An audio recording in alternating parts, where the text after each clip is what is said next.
Hi, I'm Trooper Smacka. Hi, I'm Trooper Wellman, Please stay tuned for a behind-the-scenes look at being a state trooper. and together we can make a difference. Here we are live at the 360 Vegas studios with Trooper Wellman, and we have special guest Lieutenant White. Lieutenant, thank you so much for joining us on the Trooper Talk today. You're welcome. Trooper Wellman and I really appreciate it, coming on and talking with us. I have so many questions for you. Let's start off with the basics. Please tell us what you do for Nevada Highway Patrol. I am the graveyard lieutenant for Nevada Highway Patrol. So I oversee the operations in the middle of the night when no one's out running around. Normal folks are out having fun. And so at night, primarily, it's harder to see, right? Because we have headlights on where we can't see. Sure. We're going through a very different change right now for the last couple days, and it's called wind. It's called dust. When we left last night, the dust was in the eyes. Yeah. Describe to us some of the road hazards that maybe someone would typically see at night versus during the day. Well, like you said, Neil, there's limited vision, right? Because you get whatever your headlights are showing. In the heavy wind and dust, sometimes your headlights work against you, right? More like a fog type of thing, and you can't be seen as well, or your distance gets limited on what you can see. And so now your reaction times are harder, right? Because you can't see the object that's coming that's up ahead of you, like a vehicle or something like that. High winds, obviously you get debris and garbage blowing around all over the roadway, and those come out of nowhere, right? They just show up, and now you got to figure out what to do with what's in your lane. Whether you can move over and get out of the way, or sometimes hitting it, right? That just happens. And speed, right, Trooper Wellman? Speed at night. We when we were here last week, there was the accident where the motorcycle, went into the back of, and that was someone with speed. Speed was a factor. Right? Mm-hmm. Speed was a factor. So right? when you're dealing with high winds and now your visibility is reduced, you definitely want to decrease your speed, or possibly if you can avoid just driving in general, stay off the roads. That's what most of the media outlets were advising yesterday, because especially in our rural areas, we call them a brownout, and it's where it's so much dirt that there is no visibility. Or, even if you put your headlights on, you can't even see because the visibility is it's just not there. So we always advise everyone to, if you can, pull over, don't drive, and wait it out. It's almost like waiting out the storm. It's a dust storm. So, and certainly the decreasing of the speed at this time. This is not a time to go even faster. No, you know absolutely what I mean? not. And so, there's buckets on the road, like we're talking, things fall out of the trucks, and, people are going 60 miles an hour, and, you can't really pull over to the side of the road and get a paintbrush. Right. You know what I'm saying? So, funny story, Lieutenant White and I, we used to actually work graveyard together when we were little baby troops. And some of the greatest memories during windstorms, and also some of the most frustrating calls, is when the barrels or the construction traffic control that's put up in place to protect people and to advise them of possibly a danger up ahead, it's blown all over the highways, and now we have to go and respond to that and try to set these cones up, but it's almost pointless because the wind's just going to blow it again. And then we're dealt with, or in these situations where it's like, well, what do we do now? Because let's say maybe the roads tore up over here on the right hand side, and that's why those cones were in place to keep people from going over in that area and possibly getting injured. And so we deal with so many different challenges on the freeways, and we just keep growing. We just keep learning. And when you're in one of those challenges, one of the things that we talk about all the time is the move over law, right? And so the move over law, please tell us. Basically, the move over law is if you see active lights on the side of the road, you're supposed to move, if you can, move over one adjacent lane or slow down.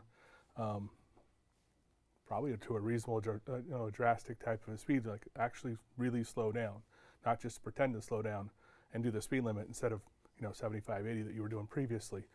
Actually, truly slow down and move over to give, whether it's a state trooper on the side of the road or a tow truck, for example, or fire EMS on a call of some sort. Everyone needs to move over for those types of things. At the end of the day, you don't know why the trooper's doing what they're doing, or any type of law enforcement for that matter, on the side of the road. So you give them the space to do business. Yeah. One thing I wanted to really talk about. So at the IPOF car show. Yeah. Okay. So Sergeant Whitmarsh, we always talk at the IPOF meetings and everything like this. And so when we were there, he was talking to me about you. Oh. Right. Only good things, I All promise. good things. All right. And so I want to talk about the Nevada Highway Patrol new SUV. Okay. The ghosting of the letters. Oh, sure. Right? That's different from the normal state trooper car or SUV, right? And then when we look at getting people off of the road for impairment, at the end of the day, I didn't know that you only have a certain amount of allotted time once the person is done. So when I was there, I said to Sergeant Whitmarsh, I said, okay, so, you come over, you suspect impairment, and what, you just ask the person to politely come over?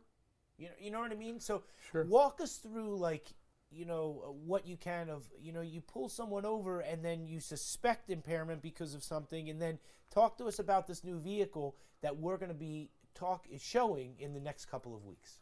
Well, it's a dedicated vehicle for basically DUI enforcement, right?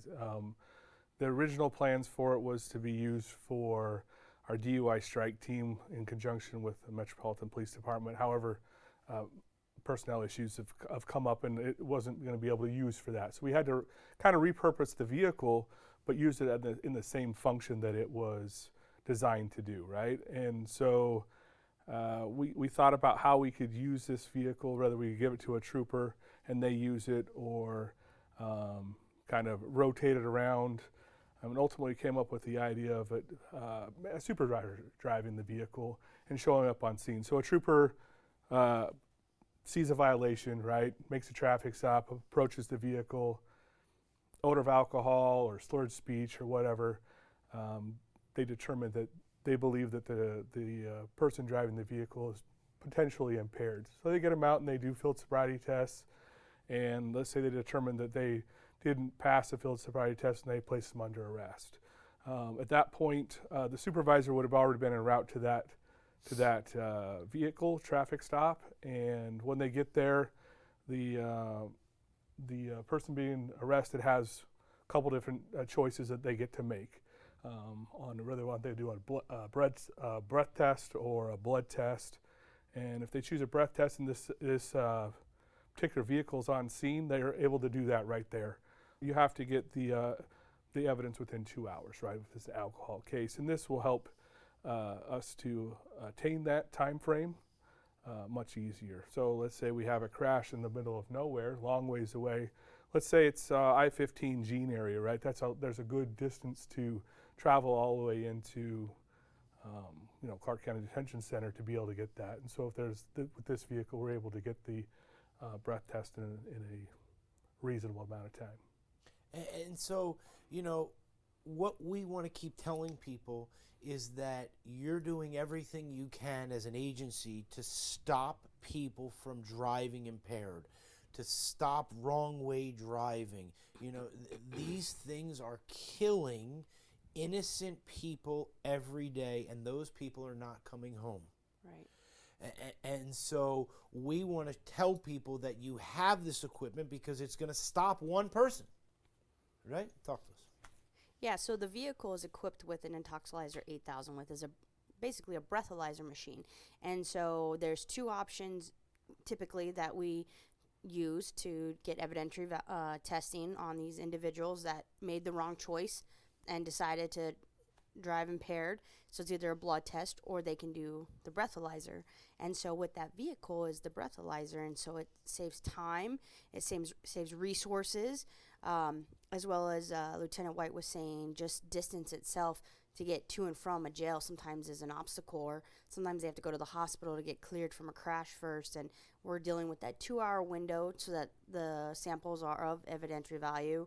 And there's different, without going too far into the law, like there's different gray areas that we can work with, but for the most part we like to 2 hours. Of course. Now, also take this into consideration when we're dealing with these impaired drivers. The entire process itself, let's say it was a crash and we didn't get to that impaired driver in time and they crashed and possibly hurt somebody or themselves. They have to go to the hospital to get cleared. Then once they're cleared from the hospital, then that trooper, if they haven't already done the testing, they have to transport them to jail because they're under arrest for suspicion of impairment as well as other charges. But it's we're talking multiple hours that this process is, and everybody's shorthanded right now, and we're shorthanded right now on the freeways. And if people keep making these bad choices and driving impaired, and let's say we had 5 troopers on that night, and 2 of them are in jail. Well, now we have 3 troopers on the roadway. So in order to stop these impaired drivers, it really comes down to personal responsibility and accountability. If people would just make the right choice, plan ahead, and not actually get behind the wheel, then it would save us from even having to be put in those predicaments, as well as having to, arrest people for suspicion of impairment. We shouldn't even have to be doing that because people should be making the right choice. Yeah, and let's talk about the right choice because we're right now not only in the spring break, right? And so I talk to a lot of my friends that are in different parts of that are first responders and stuff, and they're like, yep, spring break's coming, you know what I mean? Like, and all these different things, right? But then we're also coming to the time of the year where, except for today and yesterday, where it's nice weather, put the convertible down, go to the pools, do all these things, and we haven't been able to do that in the last couple of years. Yeah, because of COVID. And so, we want to do everything we can to prevent, right? And so if you're having a party, take the keys, right? We talk about always, Lieutenant White, the Uber, the Lyft, we have everything that somebody doesn't have to do this. Don't do that. So you have a peaceful evening and nobody's bothering you, right? Yeah, 100%. There's no reason for anybody to drive impaired in the greater Las Vegas area. There's none, zero. With all the things that you just mentioned, Uber, Lyft, taxis, call a friend, right? There's always options, but people make poor decisions, right? Because they're under influence. They didn't pre-plan their way home, and now they're trying to make a decision not in with all the best faculties, right? And now they're choosing to get behind the wheel, and unfortunately, a lot of times it turns out that you're in the back of a patrol car, or maybe you're in the back of an ambulance, and hopefully you didn't kill somebody. Yeah. And one drink is enough. You know what I mean? Like, it doesn't, what is the legal limit? And, you can get to that, but, I think that people just have to realize that if you take a drink, to just stop. You know what I mean? It's just, like you said, we're a 24-hour, 7-day-a-week city, and we never stop in Vegas, and we like that, though. We want people to come here. We're a destination city. We want people to come here, have a good time. We have major sports teams here. Yeah. We have concerts. We have everything, and it's awesome. Except, nightlife, but except just plan ahead. We've put every resource out there possible, like you said, with rideshare, Uber, Lyft. We have city transportation. We have literally like a casino or a hotel on every corner. I mean, there's no excuse to ever drive impaired. Right, I agree. Just plan ahead. Plan ahead. All right, you ready for some pictures now? Sure. All right. We're going to make you even more of a celebrity now. Uh-oh. Nevada Highway Patrol troopers look over the scene on an Interstate 15 where Trooper William White fatally shot someone on Saturday. So, here's my question for you. You're trained to the absolute best. So, I could not even imagine what it's like to pull a firearm. Like, you know what I mean? And so, is it training, like psychologically, that allows you to do that? In this particular event, Just in, I mean, I'm not asking specifically, like, just in general, to be able to, like I don't think, a lot of people have firearms. yes. And I think a lot of people say, oh, it'd be easy, somebody in front of me, I would pull out a gun and shoot him. I don't, and at the end of the day, we don't talk about it very much, but to own a firearm is also personal responsibility and training. Absolutely. Very much if you're ever put into that particular situation. 100%.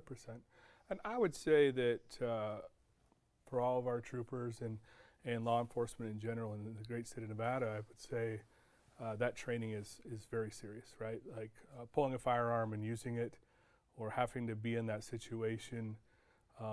There's a lot of things that have to process in your head in a real-time event, right? That's very quick. And we do scenario-based training, right? Or you think about stuff, that type of thing, and you come to conclusions in your head in some forms, right? And then you have to rely on that training to kick in when the time comes. Whether it is a situation where you have to shoot, or maybe it's something that you could wait out for a minute, right? Because you're in a position of advantage safety-wise, right? Behind a concrete wall or something, and you're trying to negotiate with somebody. Those types of things can happen, for sure.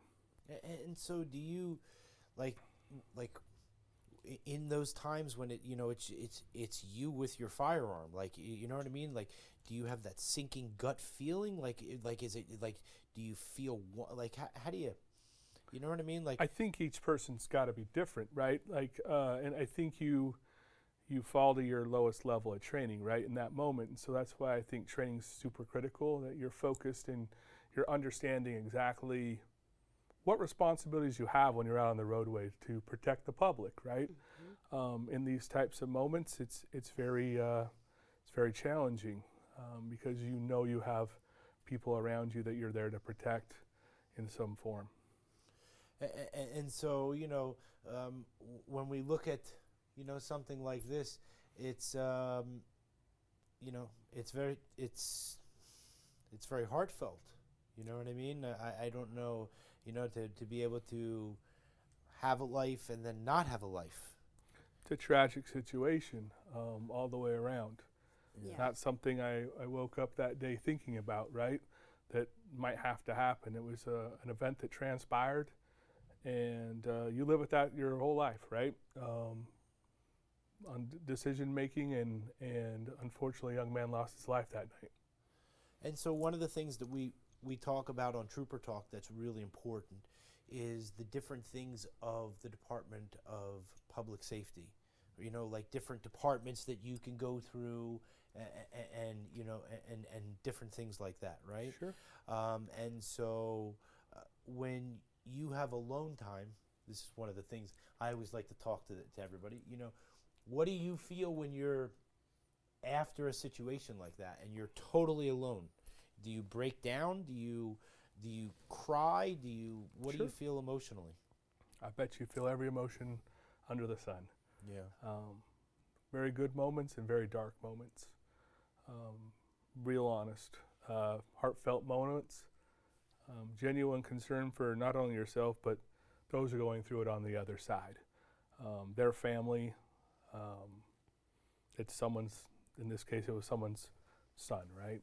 And so there was a grieving family somewhere that was struggling with the whole outfit, right? The whole situation, where they're at.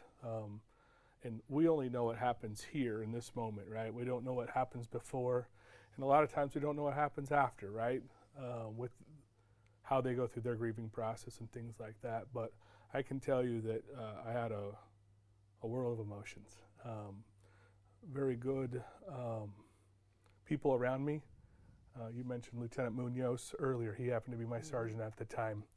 And him and his wife were very kind to me during that time where I was having dark thoughts in my heads and things of that nature, where it's just a lot of frustration going on in the world when this event happened. And so I had my own concerns, my inner concerns, and they helped me in a peer support type of a way to help me through some of the stuff that happened during that.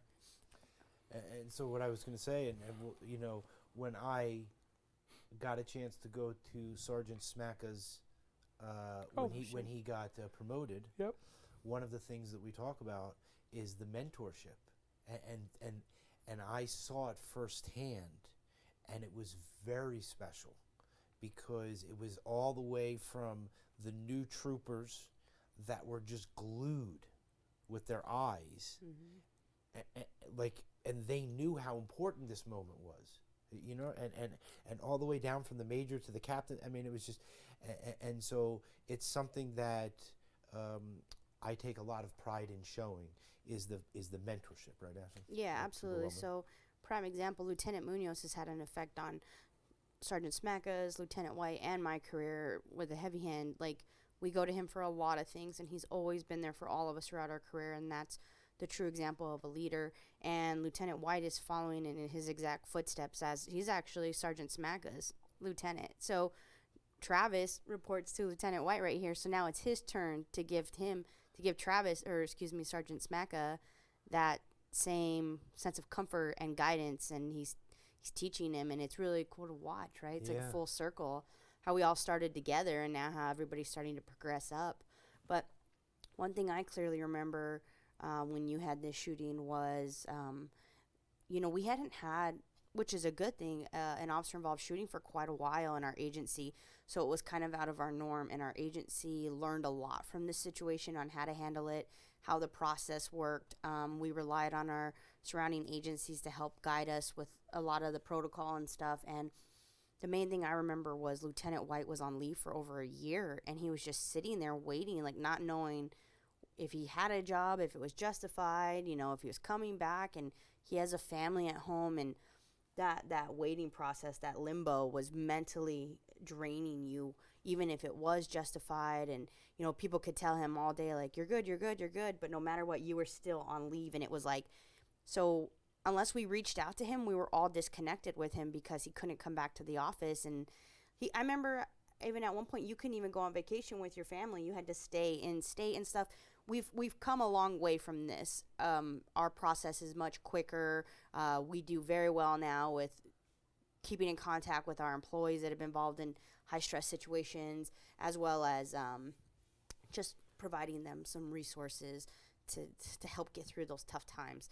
And so I feel like it's unfortunate that you had to be the one to go through that, but because of what you did go through, you've paved the way for a lot of us to be successful moving forward. So yeah, Sergeant, I've never talked to Sergeant Smacka about you specifically, but I will tell you that when I had a conversation with Sergeant Whitmarsh, you know, when we were hanging out and this and that, like he holds you in the highest regards, and so, you know, it's very special. And so again, I come back to, if somebody wants a career and they want something for longevity, we've had many different people from DPS come on and many different things, you know, from the K-9 to the, you know, to the probation, you know, all these different things. But at the end of the day, the camaraderie between everybody is tremendous. yeah. And when you go to the headquarters and all the troopers are together, like we saw at the Sergeant Smacka's thing, you can feel it. And so one of the things that's very special on Trooper Talk is that I tell people that they can feel through the television. They go, you can't feel the. You look in that camera, somebody can feel what you're feeling. We just have to open ourselves up. So, you know, I think that it was wonderful to be able to share, you know, what we talked about here.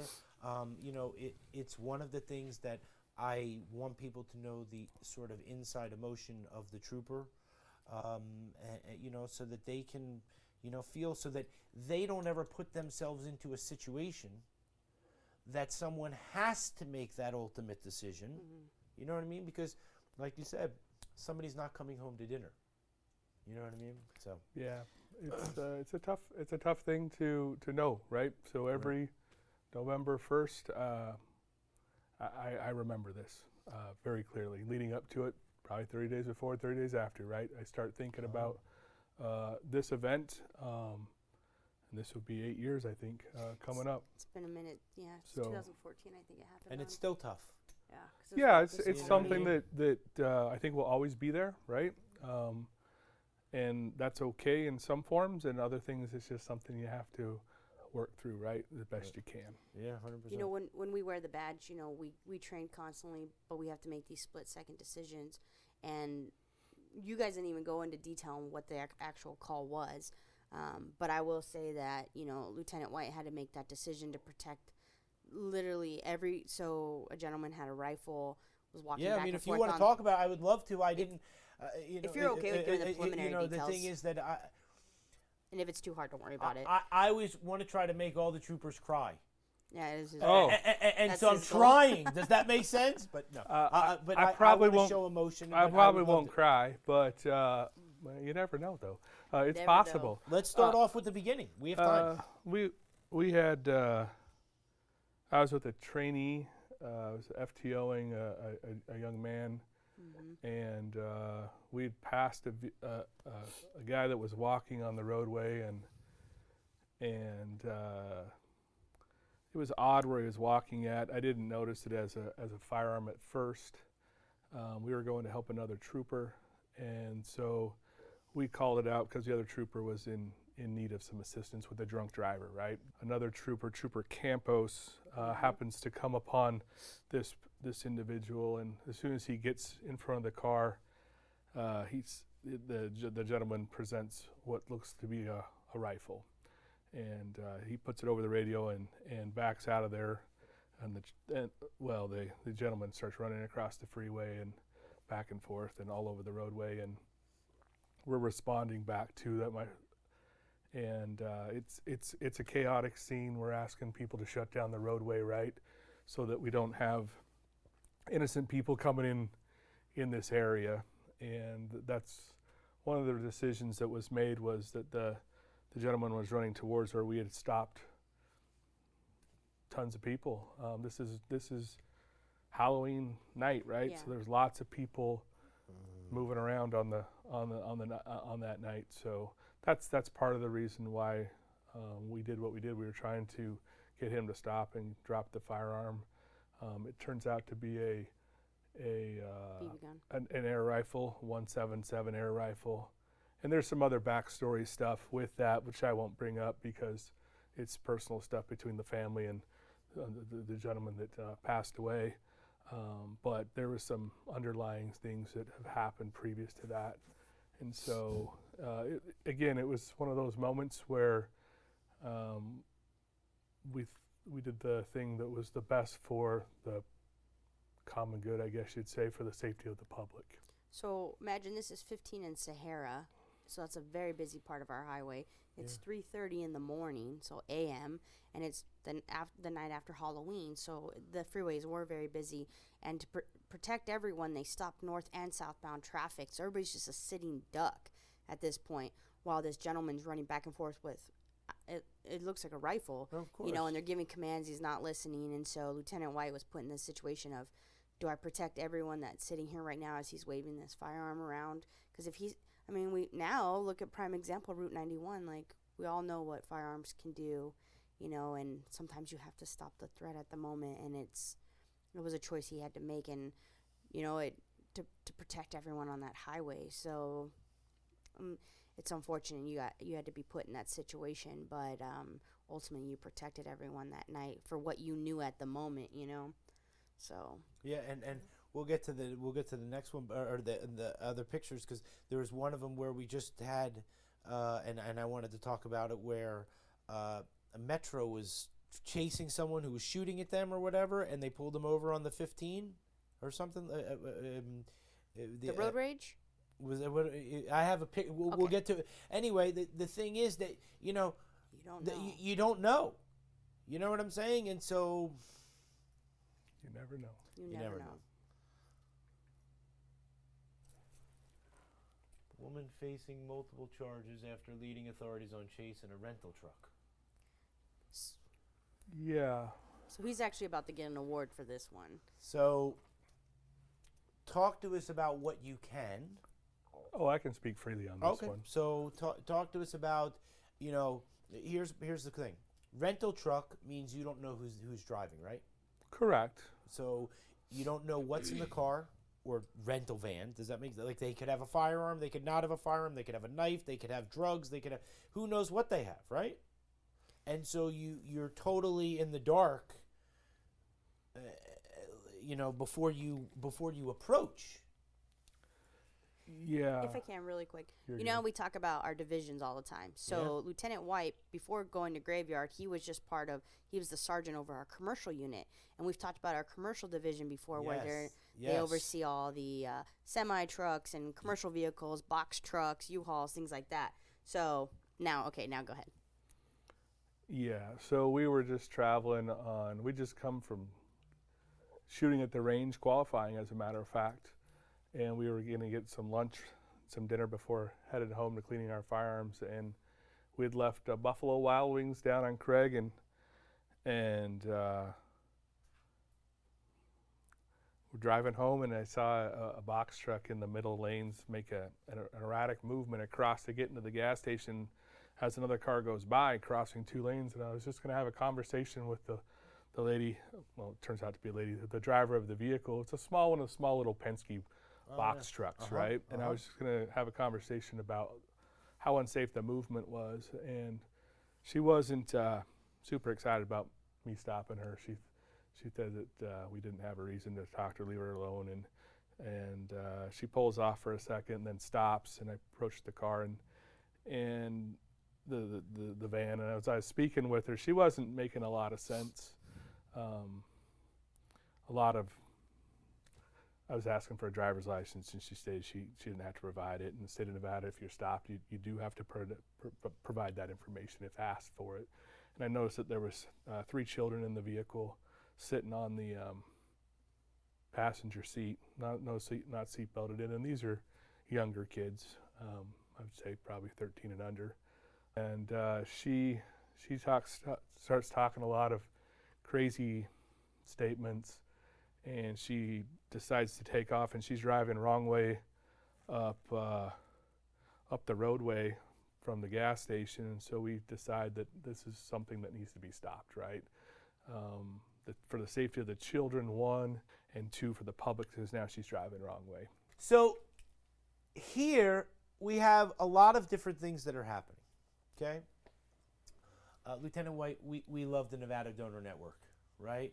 And so they were at the IPOF car show. You know, they got the picture with Johnny's kids and all that stuff. That they giving out the cups and all that. And so let's talk about what we have here. So you have a couple things here. So first, the Bolden Little League baseball season. So this is something that Lieutenant Munoz has been a part of for a while. Very passionate about it. Something he didn't mention on his interview was that he actually went pro, and he played. Wasn't he a catcher? He's a catcher. That's correct. He was a catcher for San Diego. And so baseball is his passion. That's why he's such a good leader, because he loves the team aspect. And this is a program that was started by the Las Vegas Metropolitan Police Department for the Bolden Area Command, and it was a way for them to get involved with their community, reduce crime, pay it forward to the community, as well as interact with the children. And like I always say, turn this from a symbol of fear to a symbol of trust. And it's a great way for them to interact with the children. Lieutenant Munoz has been super big and part of it. They actually had a fire in one of their conics that burned thousands of dollars of all their equipment, from gloves to uniforms. Everything was burned in this conic. So Lieutenant Munoz, as well as all the other officers that volunteered to coach these children, went out, got sponsors. They raised over $70,000 to replenish all the uniforms, all the gear for all these children. So they didn't know if this season was even going to happen because of the fire, but it did.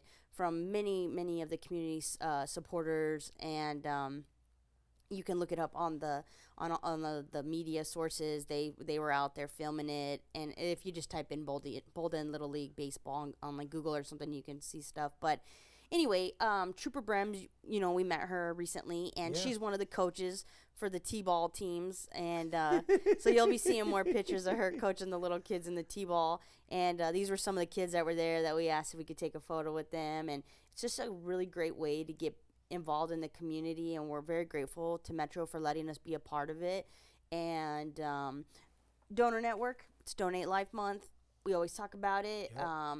You know, they are our community partner, and they're going to be popping up at all of our community events to not only be there for us, but the community, as well as the other first responder agencies. Like, Yep. this is the unity tour, if you want to say, where we've come together with all the first responders. So Donor Network, here they are again, supporting us, supporting the cause, supporting the community. And Saturday, we're actually going to be going to this Easter egg hunt. That's another one through the Las Vegas Metropolitan Police Department, where it's a community Easter egg hunt. And so I'll be out there. Donor Network will be out there, just hanging out with the community. And it's just great. It's just what it's about, like paying it forward and really getting to interact with the community. And so, Lieutenant White, you know, another example of your fellow troopers out there in the community with putting other people first.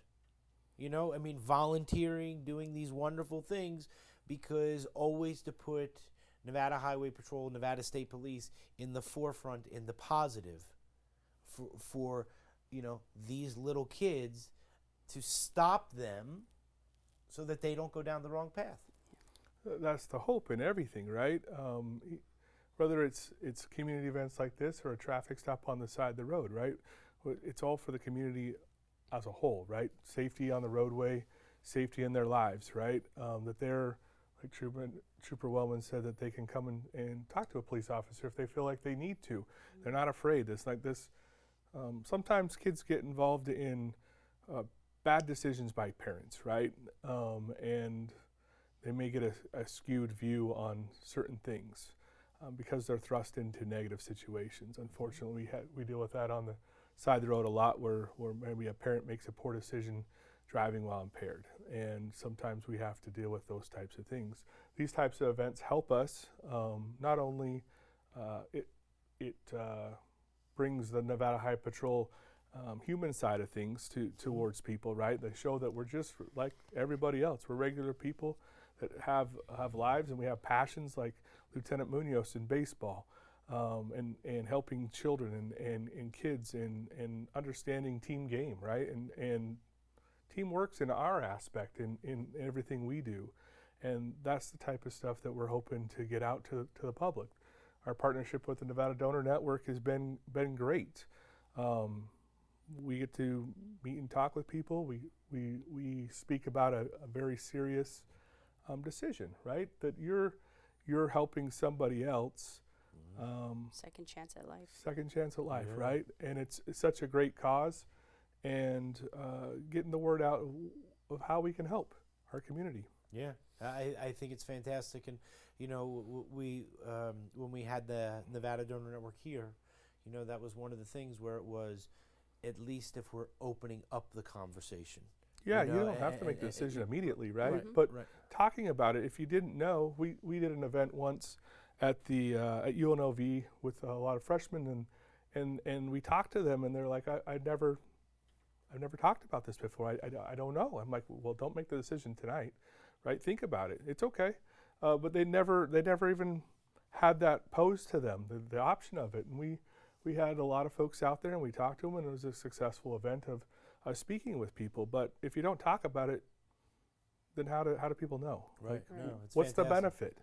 Right, and that was one of the greatest things is that they were, you know, not only when she was here, she was very calm, right? But like Christina Hernandez came and spoke when from they Donor when Network. we were at the event, they were very calm, and they're, you know, it's a very touchy subject, but it's nice to know that, you know, there's somebody there that, you know, you can have an intelligent conversation with, that, you know, isn't going to sway your decision, but at least give you the facts about what it is. And some people have never been given the opportunity or know how to sign up, right? They want to, they just don't know. And when we share ways to do it, they're eager to do that, especially today's generation, right? It's all about helping people and always about connectivity and friendship and things like that. And they see this as a way to help others, right? At the end of the day, and I think that's something that's super important. A lot of times we have people that are recipients of an organ or or something related that are there that share their story. Right. And that their life got to continue because someone gave the gift of life, right, to them. And they're super grateful. And that resonates very well with the cause and understanding why it's so important. Yeah, and it was fantastic. We had the Trooper May, you know, with his family, with the little car out there, you know what I mean, and stuff like this. So Yeah. great to Nevada Donor Network, you know what I mean. Yep. Any more than 0 is bad, Yeah. and so great that it's down. But at the end of the day, I still see pedestrians, right? Mm-hmm. I still see. I never used to wear my seatbelt, Lieutenant White. Oh, Okay, and then when I was driving in the car, and I hit the bump on the 15, when you're turning that corner and you feel like you're gonna pop over the thing, yep. and I hit the bump and I lifted about 6 inches out of the top of the convertible, and I said, "That's the end of it." Yeah, that's That bad was his- decision on that your was part. Bad decision, That right? was his moment where it was like, that Right. was a close call. Right. But the interesting thing is that you made a conscious decision now to put your seatbelt on because you Absolutely. realize the Consequence. the end result could have been really, really bad for you. Yeah, could have flew out of the car. Yeah, and dropped off that Right. Right. that viaduct. That would have been really bad for you. 100%. And so, you know, And hopefully more people decide to wear a seatbelt, right? And that's the awareness we're trying to get out when we do some of these enforcement type of things like click it or ticket. Is just please understand why the seatbelt's there. Keep you in the seat where you're supposed to be. Mm-hmm. Our cars have lots of technology in them and lots of airbags and things that are designed to help us, but it's only if we're securely in our seat that Yes. does help us. There's lots of crashes and rollovers and things like that are the most amazing thing that these cars can actually save lives. And some people get some scratches and some scuffs, but they live. And you're like, how is that even possible looking at a car? But they were wearing their seatbelt. And then there's others that weren't that you were like, they could have lived if they just would have wore their seatbelt. yeah, exactly. Yeah, it's wild. But yeah, this is as of the end of March. So Yeah, every March. month, Office of Traffic Safety puts out a stat of how many fatalities we've had throughout the entire state, and it's broken up. And we tend to be always the highest just because we're the most populated. So if you look in Clark County, I think it says 59, and that's every Yeah, agency. 59. That's Metro, us. I mean, every city. Like it's all of Clark County. So as far as just our Southern Command for Highway Patrol, we're currently at, as of last night, 11 fatality crashes, resulting in 14 deaths. So we've had 11 crashes with 14 individuals who have lost their lives. But this is a total, so people can actually see throughout the entire state. Yes, we are down, but ultimately we have lost 70 lives to impairment, speeding, pedestrian safety, unrestrained, as well as other factors. But for the most part, it all been prevented. All been prevented. Lieutenant White, thank you very, very much. I want welcome. you to know that we greatly appreciate you coming. You know, it means the world to us, and you know, we look forward to doing that segment with Sergeant Whitmarsh. You know, with the little breathalyzer thing and the whole spiel. But thank you very, You're very very much for welcome. coming, okay? We'll say goodbye to the camera. All right. Lieutenant White, Trooper Wellman, thank you so much. Thanks, Neil. All right, we'll see you later. Bye. Yeah.